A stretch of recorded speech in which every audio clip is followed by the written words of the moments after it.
എന്റെ അഭിപ്രായത്തില് ആണുങ്ങൾക്കും പെണ്ണുങ്ങൾക്കും ഒരുപോലെ കിട്ടണമെന്നാണ് എന്തായാലും മീൻസ് തെറ്റ് ചെയ്യുന്നത് ആണും പെണ്ണും ചെയ്യുന്നുണ്ട്. മനസ്സുറപ്പ് ഈ എന്താ പറയുന്നത് വിവാഹ വാഗ്ദാനം നൽകി പീഡിപ്പിച്ചു എന്നെ 10 പ്രാവശ്യം. ഞാൻ എപ്പോഴും ചിന്തിക്കാറുണ്ട് ന്യൂസ് കാണാം. അന്നേരം അവര് കാണിക്കുന്നത് ആരാണോ പീഡിപ്പിച്ചത് അയാളുടെ ഫോട്ടോസ് ഫുള്ള് TV വരിക. ഈ പെണ്ണിന്റെ ഫോട്ടോ എവിടെ വരുന്നില്ല. എന്തോ കുത്തി പറയുന്ന പോലെ എനിക്ക് ഫീൽ ചെയ്യുന്നുണ്ട് കേട്ടോ. ചെയ്യപ്പെട്ട വ്യക്തിയും ചെയ്ത വ്യക്തിയും അവർ രണ്ടുപേരുടെ ഒന്നെങ്കിൽ ഒരുപോലെ അവർ രണ്ടുപേരുടെ ഫേസ് കാണിക്കണം. അതല്ലെങ്കിൽ രണ്ടുപേരും കേസ് തെളിയുന്നവരെ കാണിക്കാൻ പാടില്ല. വിക്ടിം അല്ലെങ്കിൽ പ്രതി അങ്ങനെ പറയാൻ പാടില്ല. എനിക്കും തോന്നിയത് സ്ത്രീയുടെ പടം വരുന്നില്ല, പുരുഷന്റെ പടം വരുന്നു എന്ന് പറയുന്നുണ്ടല്ലോ.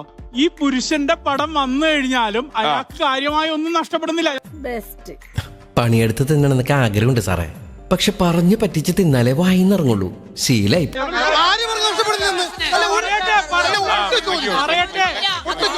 അന്തരാസ് കൂന്തരാസ് അവന്റെ അമ്മേരെ തള്ളേ കലിപ്പ് തീരണില്ലല്ലേ. കാരണം കൊണ്ട് പറയാം. ഞാനൊന്ന് പറഞ്ഞോട്ടെ, ഞാൻ ചേട്ടന്റെ പേര് വെറുതെ അങ്ങ് ഒരു കംപ്ലൈന്റ് കൊടുക്കുക. ചേട്ടൻ എന്നെ അങ്ങ് പീഡിപ്പിച്ചു.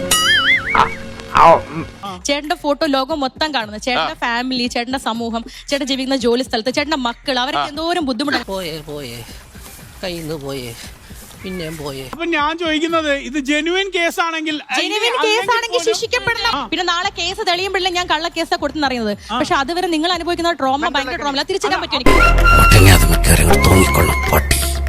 ഞാൻ കള്ള കേസിനെ കുറിച്ചല്ല പറഞ്ഞത്. ജെനുവിൻ കേസ് ആണെങ്കിൽ പോലും ആ സ്ത്രീയുടെ പേര് പോലും പറയാൻ പറ്റില്ല.